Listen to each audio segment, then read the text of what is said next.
This is the one that's going to throw you for a curveball. Gum wrappers. I have a Yuri Gagarin from 1961. He was the first man ever in space. There's a 1969 card that's been classified by both PSA and SGC as 1969.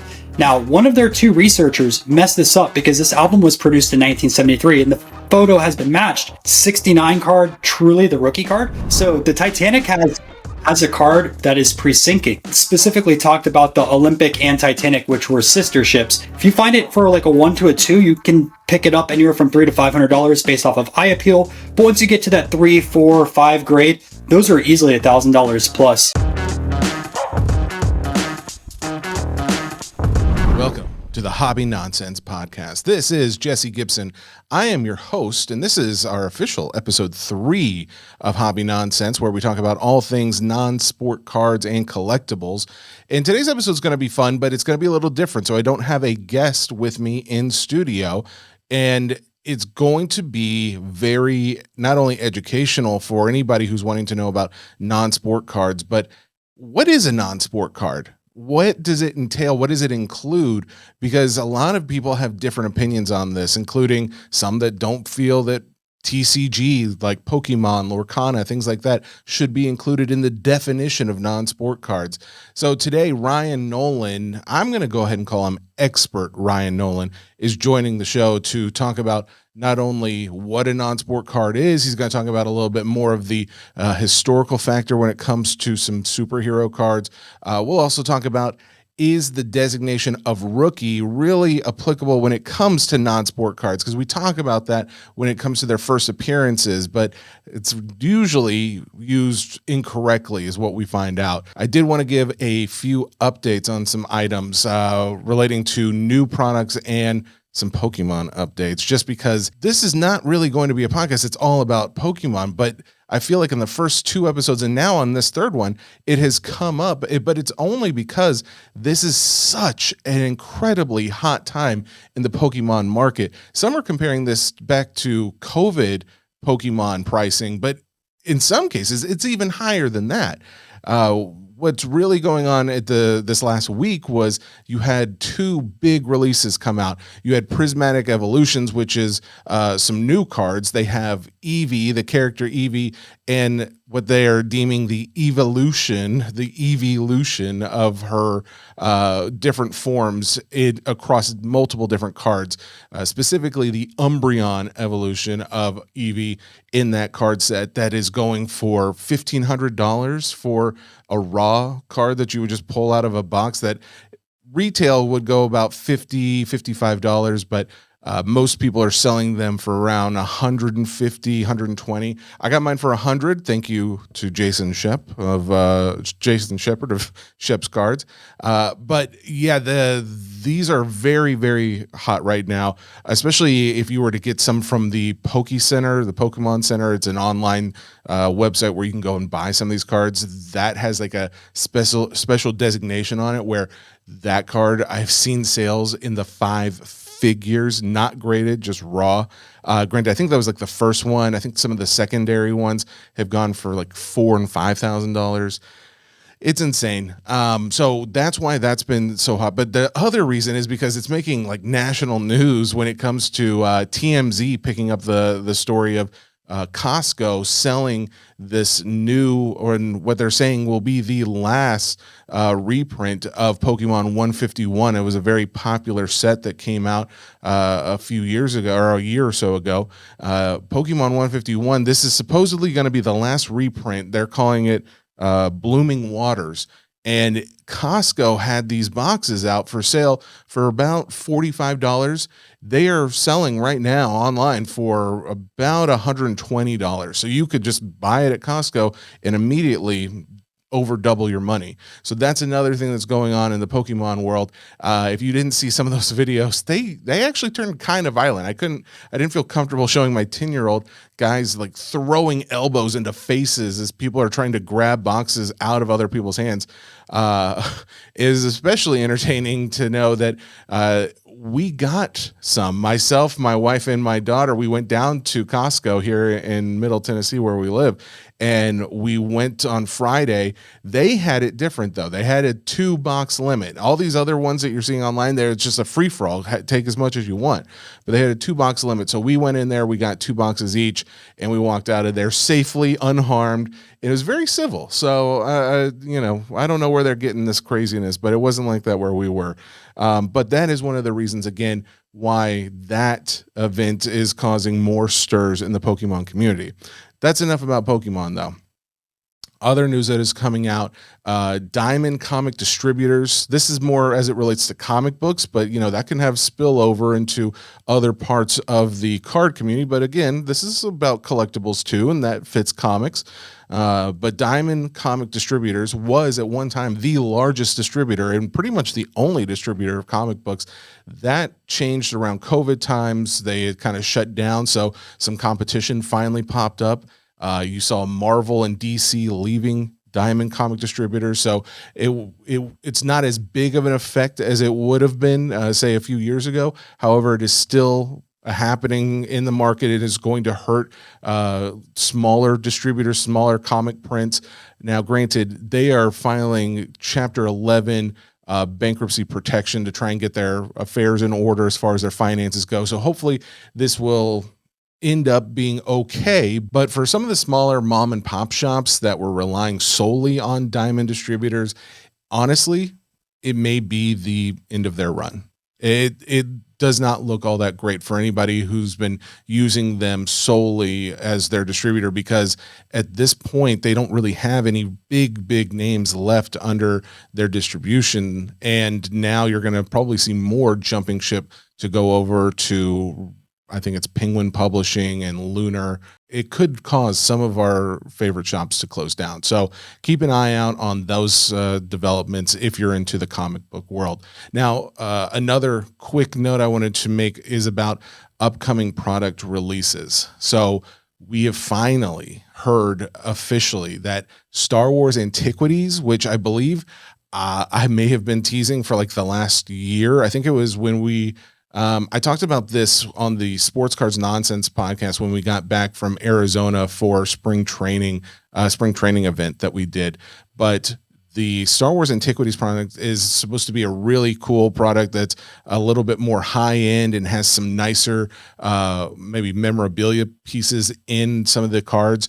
We have finally been told that this is going to be coming out in very low quantities, early February. So I will have an official date for you very soon. I think it's going to be like February 8th or so. But I will be breaking some of this. If you don't know what breaking is, that's a whole other episode. But I break on Fanatics Live some of these newer products, especially from Topps. They have been very good to myself, my partner over at Sports Cards Nonsense. So if you would like to get in on some of these non-sport breaks, though, I break under the Sports Cards Nonsense name on Fanatics Live. Come and check it out. The other piece of announcements for new releases is that the X-Men 97, while there's really not an announcement to make, but that is the announcement. I don't have any information about it. And we were told that was going to be coming out in January at some point. Well, as of the recording right now, it's January 20th, and I haven't heard anything about it. And we are getting news of this Star Wars release, but it's coming out in February. So if that gives us any indication, I would guess that X-Men 97, the release that a lot of us have been excited about and waiting for, is probably going to be mid to late February at the earliest, if I had to guess. But again, I haven't heard anything. I can't say for sure, but that's just kind of what some of the signs are alluding to. So there's your news. Let's get into our interview with Ryan Nolan. So here we are, episode 3 of the Hobby Nonsense podcast, and we have got Ryan Nolan of Breakout Cards, who has joined to graciously educate not only you, the audience, but myself included, because I consider Ryan to be maybe the smartest or most intelligent person as it comes to non-sport cards that I've met. Ryan, how do you feel about that introduction? I think I talked you up pretty good. I mean, that's going to be tough to go through a whole episode now saying I'm the most educated. Well, educated about non-sports cards. I don't know about like the rest of the your professional life. I know that you do a lot of jogging and running long distances. I don't know what education goes into all of that, but what are you? Did you go to school? Are you like a Harvard grad or something? Well, I have an electrical engineering degree, and I'm in data science right now. So I knew you were a genius. We're going to keep it very layman friendly here on the show today. We're going to try and keep the audience aware of what non-sports really means to not only Ryan, but to a lot of people, because we have talked about a number of things on the first two episodes, but a lot of the last episode specifically was Pokemon, TCG. I want to start off with you by educating myself and the rest of the audience. What is a non-sports card? Because I don't think you agree that if this is a non-sport podcast, that Pokemon really should have been considered there. yeah, see, like I don't count TCG as non-sports. I count it as its own category. And like I do an eBay series of top non-sports sales. I exclude that because I think TCG collectors kind of stay in their lane and collect either like a Yu-Gi-Oh or Pokemon or Magic the Gathering. You're telling me that TCG is not an option. You don't think that should be included in here. That should be its own separate category, right? That is my opinion. I know some people are going to disagree, but I don't think that TCG should be included under like non-sports cards. We'll leave it as non-sports cards does not include TCG. However, you, me, and the rest of the audience, we really know the truth, don't we, guys? All right. Anyways, all right, Ryan. So tell us then, if that's not included in non-sport, what is included in non-sport? Sure. So I try to break down non-sports into a few different subject matters. The first would be fictional characters. And this could be anything from like a TV show fictional character to movies. So you can think of something like a Mickey Mouse as a fictional character or any other type of television side of things, or even like a Superman or a Batman. Okay. So fictional characters, that seems easy enough because that's obviously what you're going to see for a lot of people, especially if they're just getting into non-sport cards. They see like the tops releases of Marvel and Disney and the Star Wars releases. So that's pretty much a no-brainer. Okay, keep going. Next, I would say entertainment. So this would be your actors, your actresses, someone that's a writer, like could be like a Mark Twain or Edgar Allan Poe. At the same side of things, your musicians. So, and it doesn't matter what genre of music. You have music cards going back to the early 1900s, but what really been popularized anywhere from the 50s through 80s would be rock music, which that's what I personally collect. Okay, so that is actually where I got into the non-sport side of card collecting, because up until Pop Century, when I first got introduced to that, I really only had like a few odds and ends. I know of many non-sport cards, but that's what really sucked me into this world of non-sport collectibles, which is the autograph of celebrities and like inscribed cards and things like that. Is this also the order it would go in as far as like popularity in your mind? So far, I'd say so. Although historical figures, which we'll talk about next, I think is getting close to eclipsing either one or two just based off the popularity. What I'm seeing a lot right now is a lot of pre-war baseball collectors slowly trickling into the historical figure side of things. We'll talk about that a little bit later on, but that would be my third category. I want to elaborate though. This was also my way of getting into non-sports cards. I first started trying to collect music cards of different types of bands.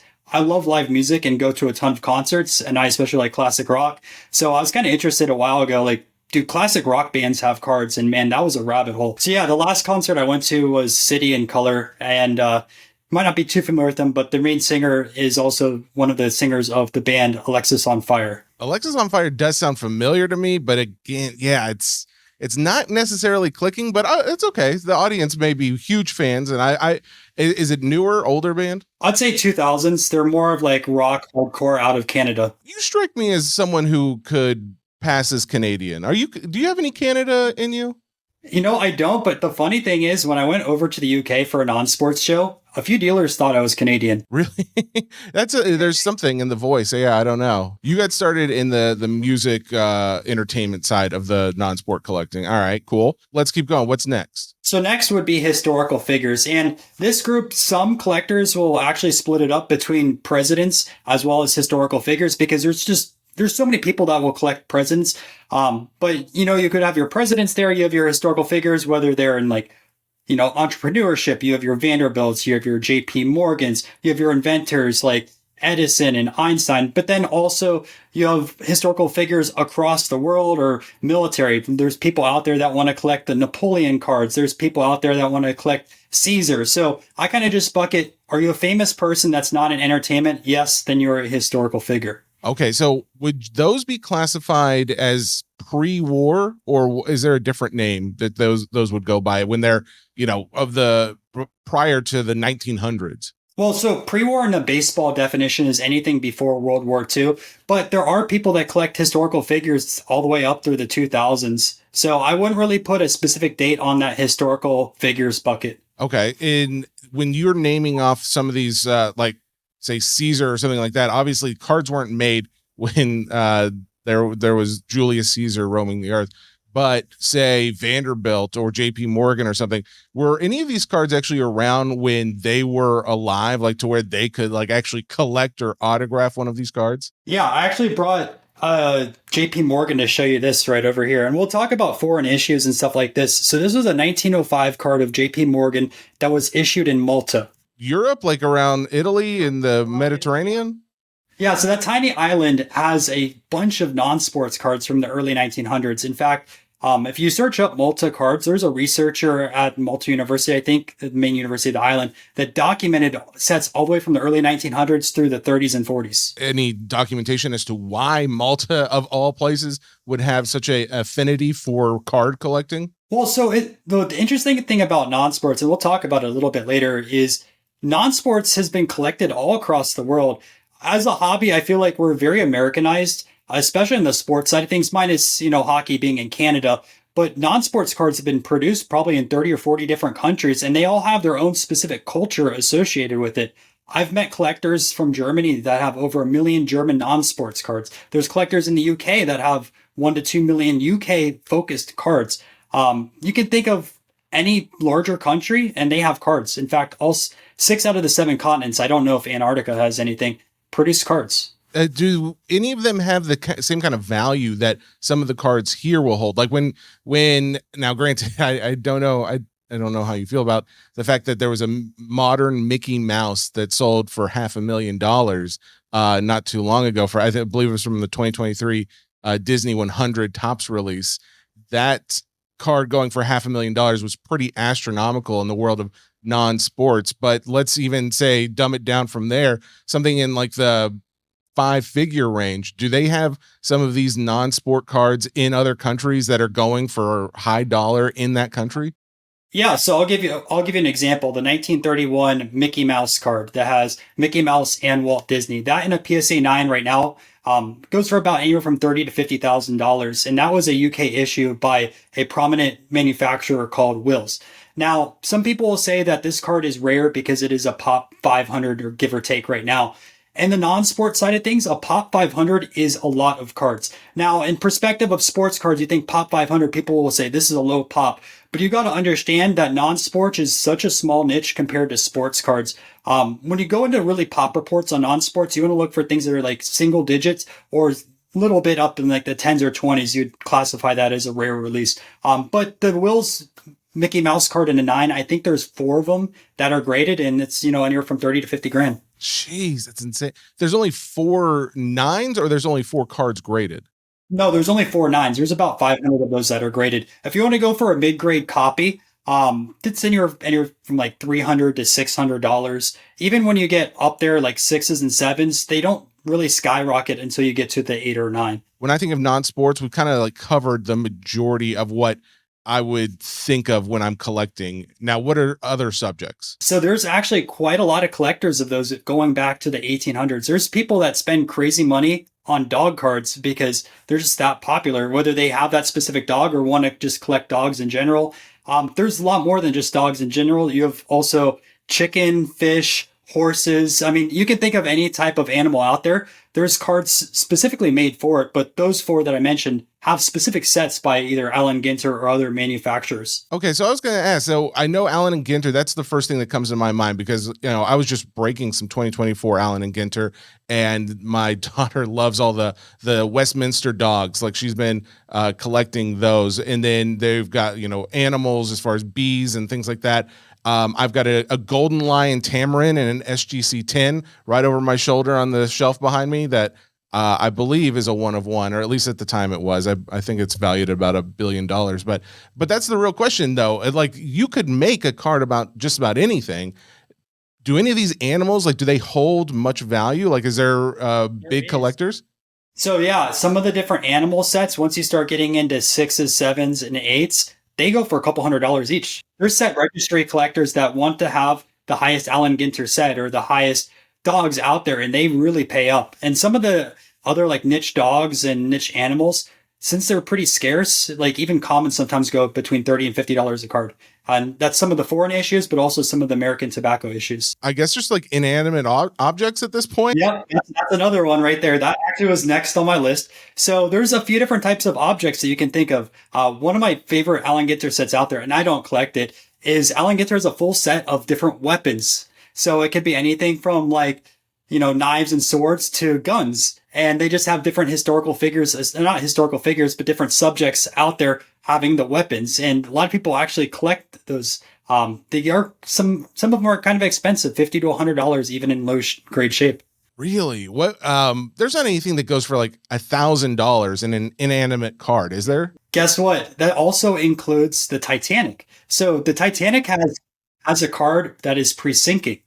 Oh, wow. Okay. So that was like, it was made before the Titanic sunk. Is that what you're saying? Yeah. So the card specifically talked about the Olympic and Titanic, which were sister ships. Now, I don't know specifically which one is featured on the card, although it does mention both names. The ships have some small differences, but on paper, they're nearly identical. And this card in general, if you find it for like a 1 to a 2, you can pick it up anywhere from $300 to $500 based off of eye appeal. But once you get to that 3, 4, 5 grade, those are easily $1,000 plus. And this was a chocolate card by Cadbury's Chocolate, which I still believe they make to this day. This is the Statue of Liberty.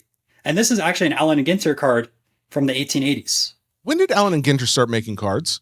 I believe around 1885 or 1886. At least my assumption is these views as well as the presidential set. They actually have a presidential set that looks like these. And for those not watching, these are like sepia tone. If you are familiar with old Judge baseball cards, it's very similar design. But that's when they started. These were pre the 88s and 89s that you typically see, like the white backgrounds that have the baseball players, boxers, and some other non-sports subjects. I guess were these popular at the time when they came out? Like were people collecting them back in the 1880s? The first actually like non-sports cards, or the first cards produced were non-sports. That started happening in the 1870s. When you think about like tobacco brands. And that was between the Axe and Bravo. They made a set of actresses. I think it's like late 1878 or 1879, somewhere around over there. And the actresses were the first, part of the 1880s. And then they slowly incorporated baseball cards, the first baseball cards being like 1886 Old Judge. And then you started seeing some of the other ones out there, Lone Jack. You started seeing Allen and Ginter. And they produced those for a while. And then there was like a dead zone of baseball cards until the Mayos took place in the mid 1890s. Then there was another dead zone until you really started seeing the 1903 E107s. And then you started getting into the American Tobacco Company. Events that are most popular is with wars, right? So like there's a lot of different cards of Lee surrendering for the Civil War, or there's Declaration of Independence, which by the way, some of those Declaration of Independence cards now fetch well over $1,000, $2,000, depending on what card it is. If you had to make a guess, how many people out there are collecting event cards? I'd say a decent amount on because there's a crossover between like historical figures and then events. Like if you think about if you're collecting George Washington cards, right? Are you interested possibly in the signing of the Declaration of Independence? Well, yeah, then you're collecting two different categories. If you collect something like the Titanic, would you be interested in other possible events? Well, someone collecting Titanic cards, we're going to cross over to that section. But say like today, as far as these kinds of cards that we've been talking about, whether it's entertainment, well, actually, you know what? Let's just take out entertainment, both celebrity and fictional characters, because we know those are being covered, whether you've got Topps making any of the Disney, Marvel, Pixar, Star Wars, all that stuff. That's out. and we've got Pop Century from Leaf. We've got what is it? Wild is making their own celebrity cards. So we know those are being made today. But are there like event slash, animal or inanimate object cards that are being made in the last, call it 20 to 30 years, some since the 90s? Okay. Any cards since then of these subject matters of non-sports that are actually holding value, like the ones that we are talking about, like the Titanic cards or the JP Morgans or something like that go back, upwards of 150 years almost? I would say maybe some American Pies, especially when you get like the number 76 parallels. Some of those probably fetch pretty well. For anybody who does not know, American Pie is a set that came out by Topps that is very well known if you know the quote unquote Taylor Swift rookie card. 2011 is a great year because of the Taylor Swift / Kanye West card that's out there. But they have these parallels that are out of 76 that have this kind of diamondy sheen to them. They look really cool, but those seem to hold the most value of maybe more modern day event cards. Okay, that makes sense because I actually am aware of those. I know some people are collecting them, but you're saying then for the most part of these other subject matters that don't include real people, the value is typically in the older items, right? Yeah, the pre-war side of things historically. Okay, and that's good to know because, just like in sports, in the non-sport world, you're going to have people that are collecting for themselves, but you're also going to have guys who are out there trying to make a buck, trying to flip something. They want to go out and find, hey, if I go buy this product, is there a chance I could hit something big and flip it out there for the non-sport community? And they probably don't want to be chasing after, the box of Golden Lion tamarins and rhino cards and zebras and all of that kind of thing if they're maybe not going to hold much value. There is other subjects out there, and I just felt like they should be bunched together. So this could be anything from like flag cards. So one of the really popular subjects right now is American flags. There's a lot of collectors that want the 1800s American flags or, rare overseas issues on that. Well, where do you bucket that in that list? You really can't. The same side of things goes towards city flags as well as state flags.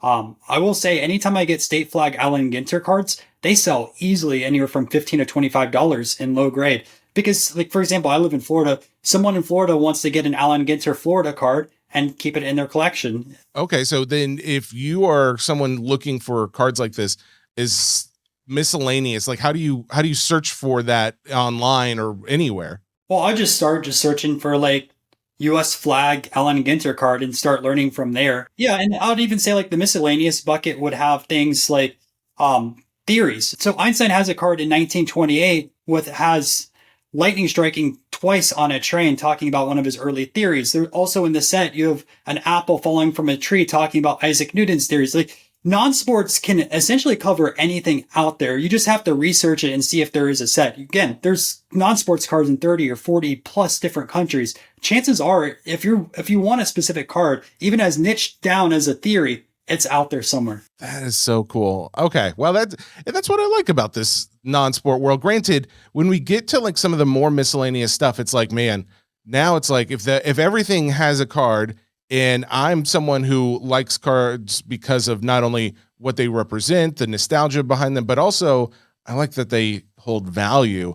That's where I feel like as we push more into miscellaneous, we start encroaching on the, hey, this definitely has nostalgia, it definitely has some meaning, but we start pushing out the value side of it because if everything has a card, how can anything have much value to it? But maybe I'm totally wrong. Maybe E equals MC squared is great. Well, that's a different theory, but Einstein's theory still has value on it. 5 sells for about $150. That's so crazy. Okay. Wow. All right. Okay. So have we covered what is a non-sports card? Is there anything we're missing? Well, we've only covered half of it. We only covered the subject matters. We didn't talk about what counts as a card. What are you telling me right now? You're telling me that cards are no longer the cardboard rectangles that most of us know as cards? Correct. 20 different types of cards that people classify as non-sports cards. Okay, who are people? Who are the people that are saying something besides a card, which I thought I knew what a card was. Who are the people saying that these other things are also cards. Like, is this a well-established rule in the collecting community of non-sports? Some people will agree in the vintage non-sports. Others will disagree. Again, it depends on the list, right? Let's start from the top and go down. I think we can all agree your typical gum card or your tobacco card should be classified as a card in general. Yeah, I mean they're the cardboard cards, right? Like they're just all right. Yeah, I would agree that a card is a card. Up next, how about trade cards from the 1870s or 1880s? So what would happen is different companies would reproduce the same exact card, but put their own stamp on it, whether they're trying to sell oil or they're trying to sell clothing garments, like anything along the lines. These would be classified as trade cards. Sometimes grading companies will grade trade cards. Sometimes they won't. Would that almost be classified as a business card? No, so it would have like a normal, like non-sports, I wouldn't say normal, but it would have like a non-sports design on the front, and then on the back, you would have a different issuer. You can think of like this in baseball, kind of like how T206s have different cigarette brands on the back, or like a 1916 M101. There's like 20 different brands that people would paste on the back. Okay. All right. I think we can still accept that as a card then. Next one. This is the one that's going to throw you for a curveball. Gum wrappers. Okay, so here's my thought. Maybe I'm crazy. I would have said a gum wrapper is a gum wrapper and not a sports card or a non-sports card. So once you start branching out of the United States, what would happen in some countries is they would have their card sets as the specific gum wrappers, right? So over here, I have a Yuri Gagarin from 1961. He was the first man ever in space, and this is part of a set that Israel released and part of gum wrappers. The whole set is just different historical figures across the world, but literally gum was inside of this.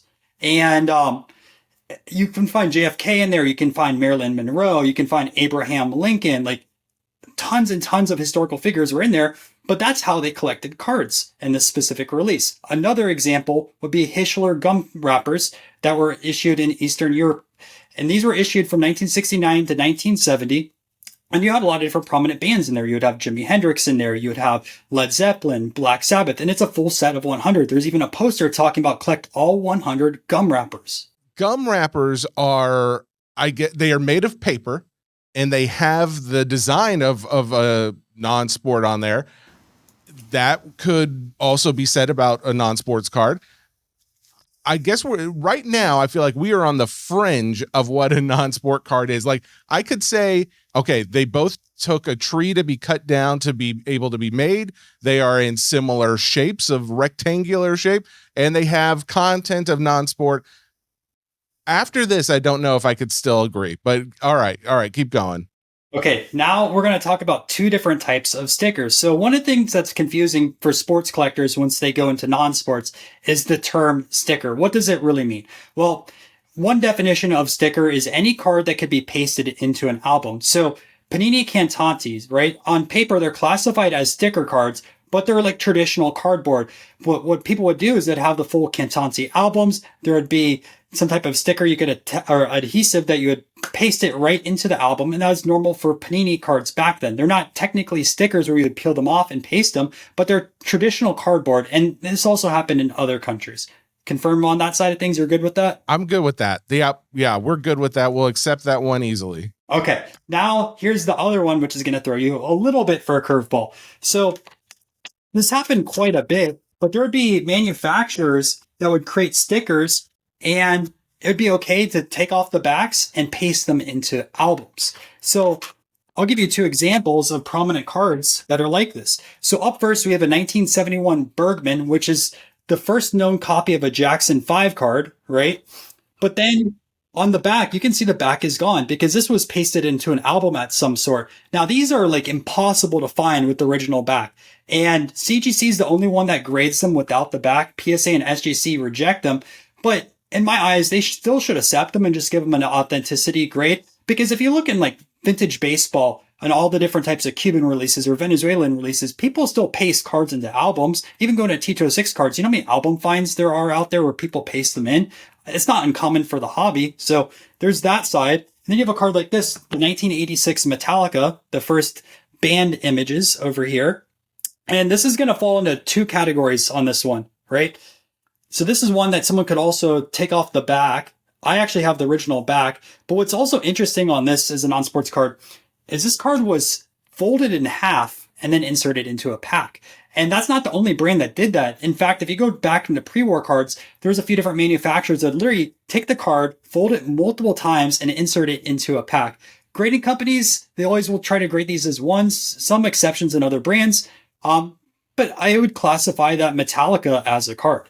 Yeah, I mean that's still like a sticker card though, right? Like it's kind of in the same category. The fact that what's throwing me more is the fact that they are selling these as, hey, here's a picture, but we're definitely going to put a crease right through the middle and the side of it, and that's just how you're going to enjoy this piece of content that we're selling with your gum or whatever else they're putting these stickers in with. Well, it gets better because now you also have multi-part cards. So I don't know if you've ever seen it before. There's like I think it's 95 or 97 of Green Day where they have 3 sections of a card you have to put all together, or the Kurt Cobain card from 95 Panini where it's literally half and half. I have that one. Well, I had that one. I ended up giving it away to, I think it was a friend, or maybe it was like a giveaway to someone else. But I did have that Kurt Cobain card, and it was very cool.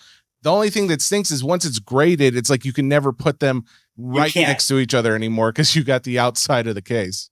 But that's very common in 80s Brazil music cards. Like they would have multi-part cards. People would take off the backs of these cards, paste them into the album, and get a full picture on there. But in my opinion, I'd classify those still as cards, right? Do those still hold like value for many collectors out there? Because I think a lot of people are like, well, a card is a single thing, not necessarily a puzzle, right? Like a puzzle is something I have to put together to see the final picture. This is not the same as my normal card because I have to put multiple of these together to see the Kurt Cobain or whoever it may be. I'd say more the modern side of things, like even the Kurt Cobain and stuff like that. It's not technically a modern card, but like the 90s stuff, I agree with you. They don't hold as much value. But once you go back into like the 1930s, there are puzzle cards that are quite expensive. In fact, there's a whole set of Gangsters it's like an anonymous release, I believe, in the 1930s.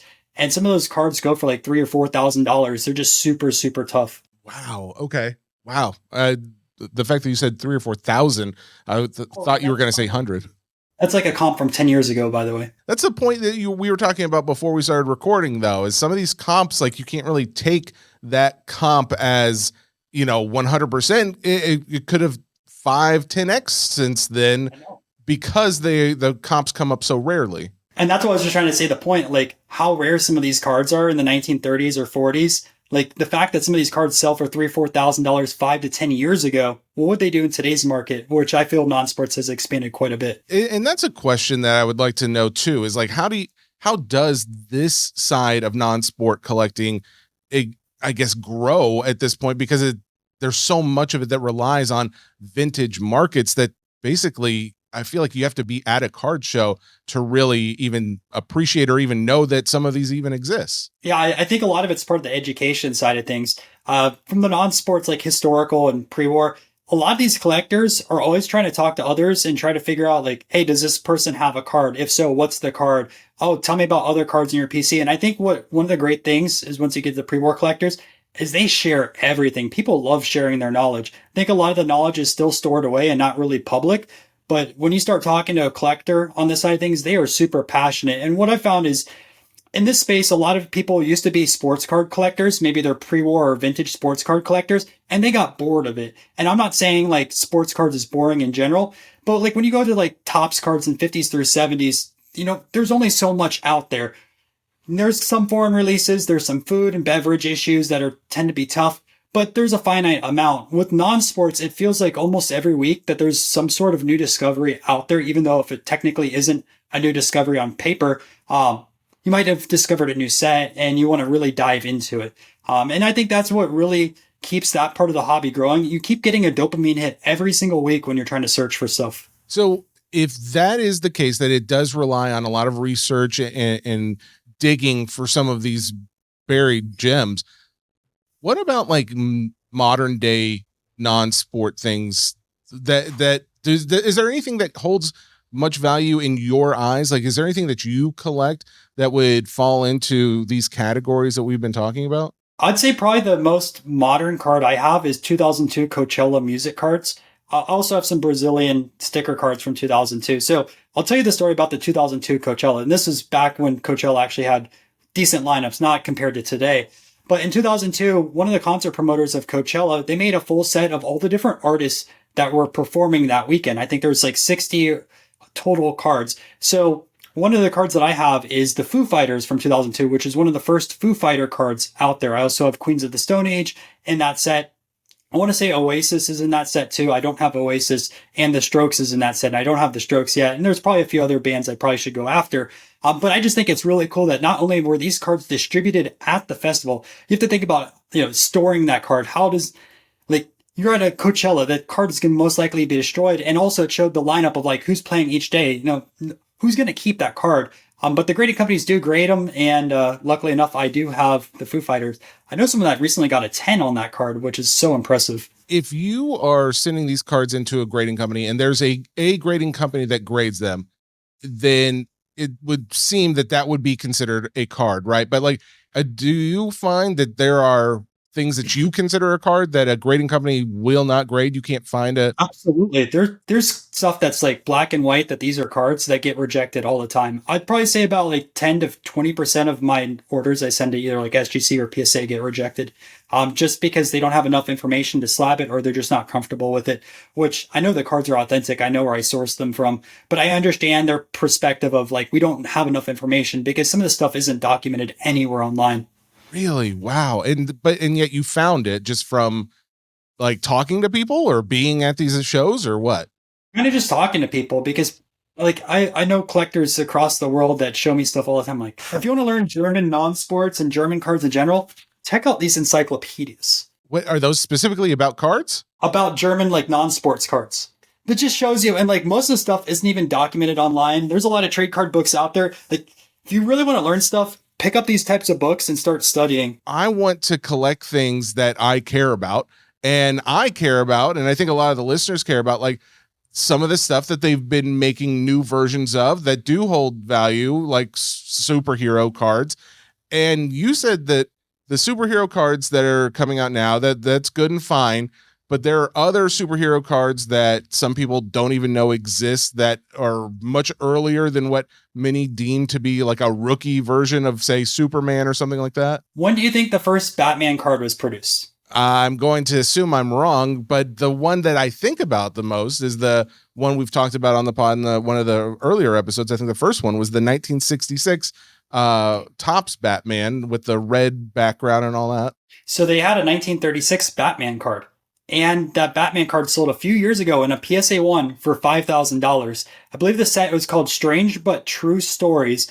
And it's a 30s release of just like kind of weird oddball stuff. And they have a card in there, which is the last card in the set, called The Batman. And probably in today's market, it's probably a $10,000 plus card if it sells above a 1. 1936. So 30 years prior to the 1966 Batman, you've got this one that's selling for $5,000, you said, as a PSA 1. Okay, so there is obviously a pretty decent market when it comes to superhero original stuff. It's a crazy market once you get into the rare stuff. Like, not to say the gum ink isn't rare, because like it is a tougher card to source, but they will sell 2 or 3 times a month. Like, they're always out there. There's at card shows as well. There's a 1980 Wolverine sticker card. I think it's out of Brazil. And 10, I believe, sold for like $10,000 or something like that. And that's the first appearance of Wolverine. Marvel Terabusi. And I believe there's probably others in that set as well. Just looking up some comps also. I'm just grabbing it straight from the PSA website, so I'm not using any tool or anything like that. So most recent sale prices, it says a 9 sold for $600, another 8 sold for $800, a 7 $815, a 6 $305. And there probably is, again, other stuff in that set. I haven't fully explored it. But someone reached out to me once because they're like, are you familiar with this card? And I personally wasn't. So I'd assume there's some others in that set that go pretty well. Obviously, we are used to using rookie as the way to determine what the first appearance of a sports player is on a card. And typically there's an RC logo or something like that. But when we're talking about non-sports cards, they still use the term rookie oftentimes to denote the first appearance of that person, even though it sounds like basically everything we believe is a rookie has a previous print to it. So what's the alternative, I guess? But also, is that okay to use rookie as the term for their first appearance? It's a double-edged sword, right? Like, how do you define someone's first appearance, and then how do you define that is correct? So, like in the terms of the Batman, right? Someone says the 1966 Batman is a rookie, but obviously there's a 1936 card. Now, do most people know that 36 exists? Probably not, right? And that's why it's a super niche card. What would you consider the rookie card, right? Again, with Robin, 49 versus 66. The majority of the hobby knows about the 66 card, but there was a 49 card a little bit earlier.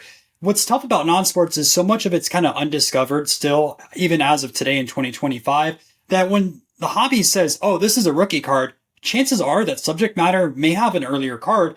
And what happens at that point, right? The whole hobby says, oh, well, this is the rookie. Well, what happens if there's 3 or 4 other cards a little bit earlier? Well, pretty prime example of that, and even an error that's happened in our hobby, is the 1969 Michael Jackson card. So there's a 1969 card that's been classified by both PSA and SGC as 1969. Now, one of their 2 researchers messed this up because this album was produced in 1973 and the photo has been matched, I believe like 72 or 73 as well.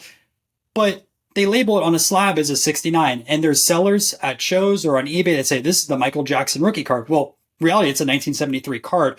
Between 69 and 73, Michael Jackson had cards in the Jackson 5, and then he had solo cards in 72. So is that 69 card truly the rookie card?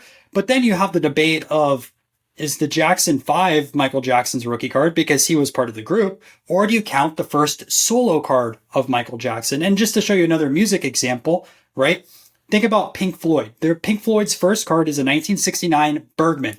But the one problem about that card is David Gilmour did not join Pink Floyd when that card was produced. Gilmour's first card with Pink Floyd was 72. When you think of Pink Floyd, you think of Waters and Gilmour. So as a collector, are you chasing the 69, which is the first card that has Pink Floyd on there, or do you chase the 72, which has Gilmour? Fleetwood Mac has had multiple lineup changes. Their first cards were in 1970, but then 1979 Universal has the first full band, all of them on there. So how do you classify a rookie card? Like in non-sports, do you count the first solo card? Do you count the first group, the first appearance?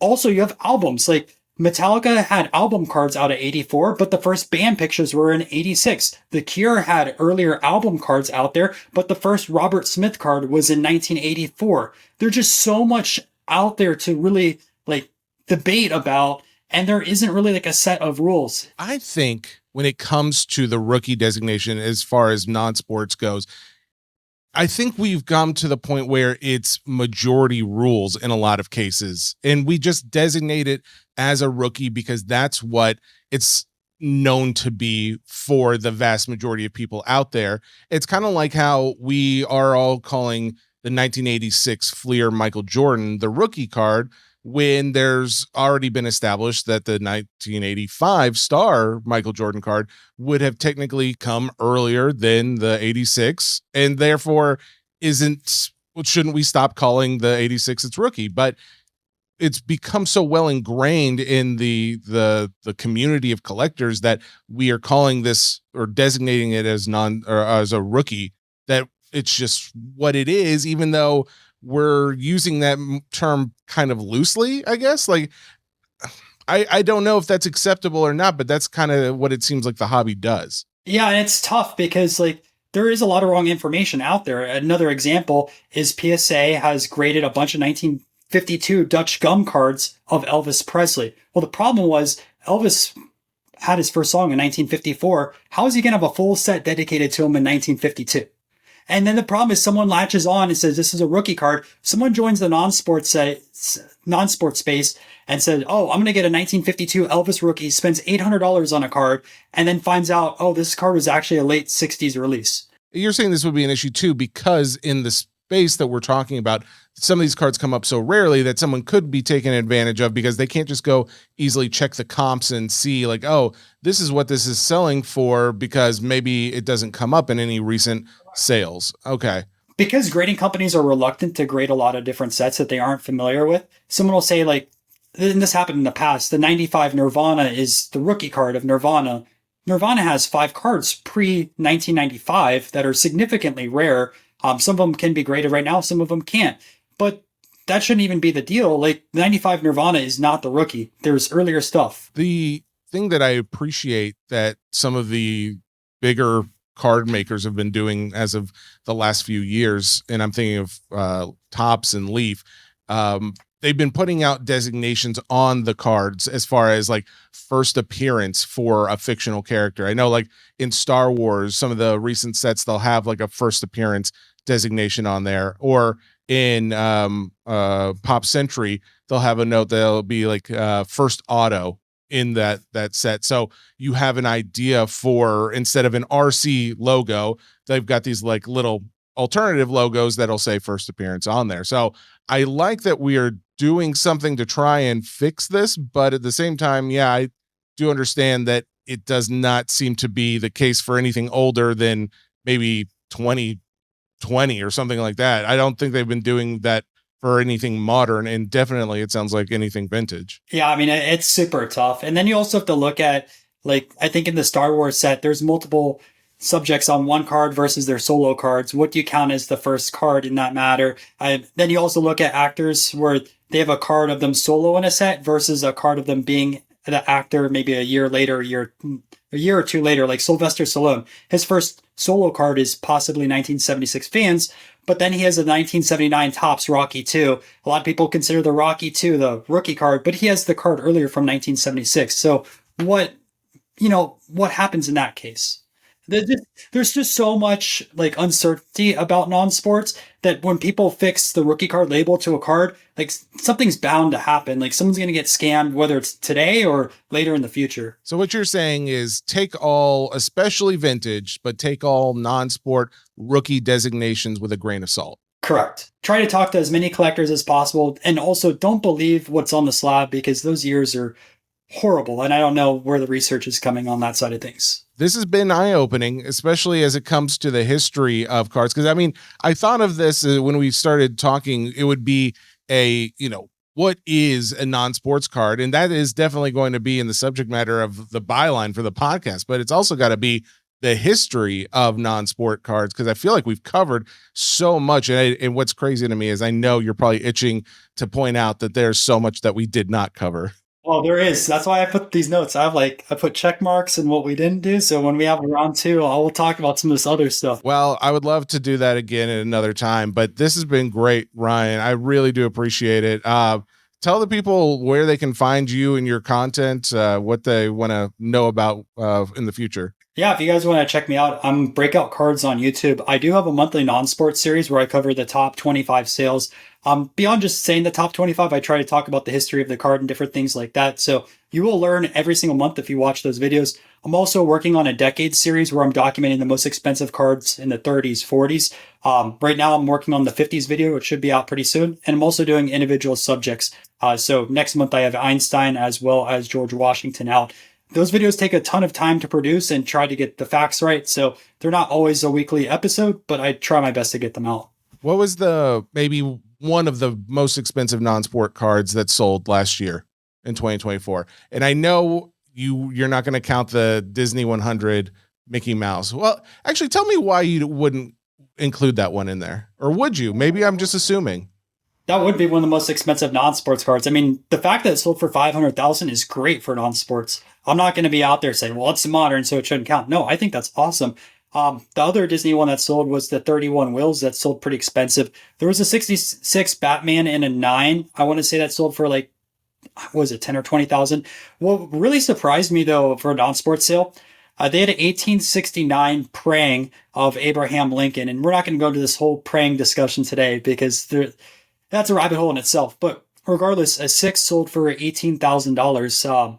I did not think it was going to even get close to 10,000. The original guy who had it told me he thought it was going to get 10,000. I'm like, you're crazy. Sold for 18. Congrats to him on that one. But it is a tough card to find. All right. Hey, thank you again, Ryan. We really do appreciate you coming on, man. Hey, no problem. Thanks for having me. And, I wanted to do this for a while, so I'm glad I was on. And that'll do it for Hobby Nonsense. Guys, thank you so much for listening. And please remember, if you have not subscribed to this podcast, it helps a lot as far as supporting the show. But not only that, we are now putting out clips, videos, short form and long form, the full episodes on YouTube. So any help there, like, comment, subscribe, those are all big helpers when it comes to the social media stats and things like that. So thank you. And please feel free to comment. Let me know what you like, what you don't like, what you want to see more of, or maybe less of, and we can change things up as we go. Because again, this should be fun. It should be educational. It should be something different that we don't see in the hobby all that much, is to cover this non-sports side of things. So I appreciate you guys tuning in. We'll see you on the next episode.